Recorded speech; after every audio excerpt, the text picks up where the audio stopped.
What's going on, guys? We're back here again today for another episode on our Shop Talk with Savage series.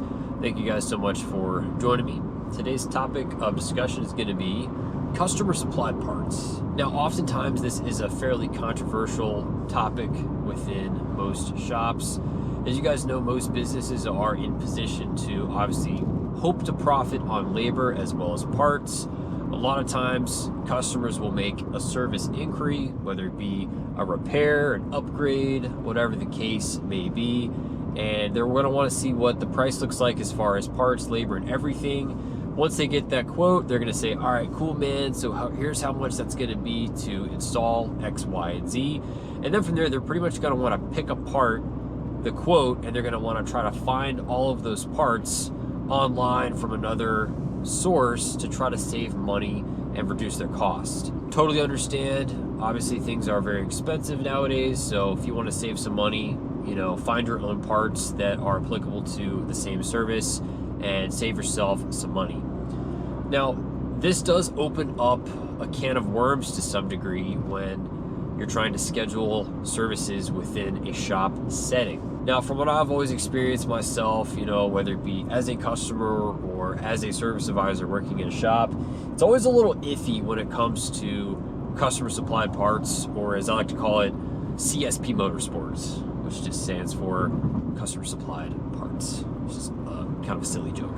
But anyway, you have to be so careful with customer supplied parts as an advisor, because if something doesn't work, if the guy brings you the wrong thing, it can obviously cause problems with scheduling. They might have to reorder something else. If the parts don't fit and the customer was the one that bought it, right? And then he's going to be on the phone with X, Y, and Z companies like, hey, I got this. I think you guys sent me the wrong one, or it's not fitting, right? Or if it's more so on the performance, the aftermarket side, a lot of times labor quotes can be a little bit iffy, and sometimes it might be a little bit more involved than originally anticipated. And then it's is the technician, is that his job now to get on the phone and figure out hey, why is this fit, and blah blah blah, and the customer might not have the understanding for how it's going to be more time or more involved.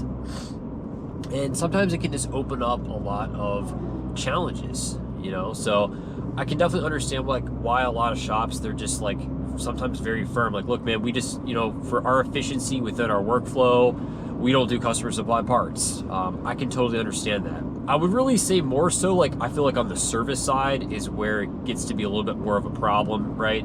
If you have a guy and you're going to do a water pump and a thermostat, and he brings you the wrong gasket or the wrong bolts, the last thing you want is have a car down on a lift.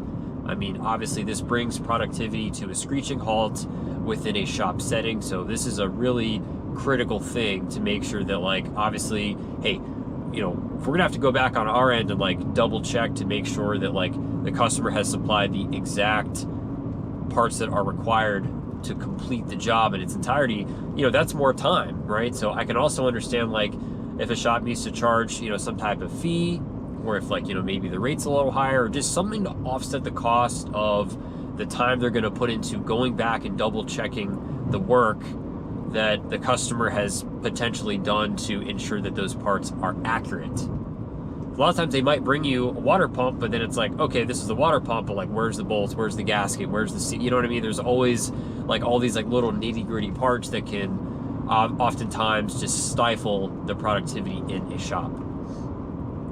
Now, with more performance stuff, for example, let's say, you have a guy makes an appointment and he's just hey man, I'm going to do front sway bar, rear sway bar, and, maybe a catback exhaust, an intake, an inlet pipe, maybe some coilovers. I mean, I feel that kind of stuff it's just a lot more simplified, because typically you're going to basically find the particular kit that's applicable to various models within the same platform. Right? From what I've experienced, it just seems to me that more oftentimes that the performance stuff, it just tends to just apply to so many more sub variations of what's basically the same car, right?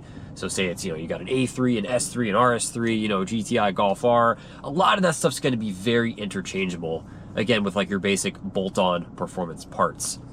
But, service, especially, I mean, if it's some huge job, right? Like if you have a vehicle that we're talking, this is a 10, 15, 20 hour project, right? Like there's just a massive grocery list of all these different like O-rings, gaskets, seals, hardware. Like unless like some company has like a definitive like comprehensive kit that has like all, maybe 100 different part numbers that are going to be required for a job, the likelihood of there being a parts issue with the instance of customer supplied parts is obviously much higher.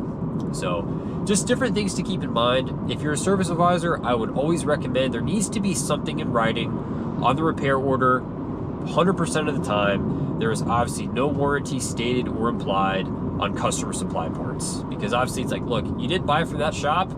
If that part fails, that's not on them. You supplied that part. So, if you decided that you didn't want that OEM water pump, and you went on, Alibaba or like, Rock Auto or whatever the case may be, and like you got some like nonsense like Bobo water pump, hey man, that's on the customer. So if he has to go out and like buy another one, the shop is not responsible for the additional labor charges that are going to go into taking off his old one and reinstalling the correct one. So just something again to bear in mind. So for me, as a person who's been a customer, who's been a car enthusiast, who's been an advisor, I'm okay with customer supplied parts. I don't think that it needs to be as strict as like, hey, absolutely no customer supplied parts at any given time. I just think it needs to be the right type of work. Right now, again, if it's going to be something that's more heavily involved on like a major teardown, right? We're talking, some type of massive overhaul where you have like this huge list.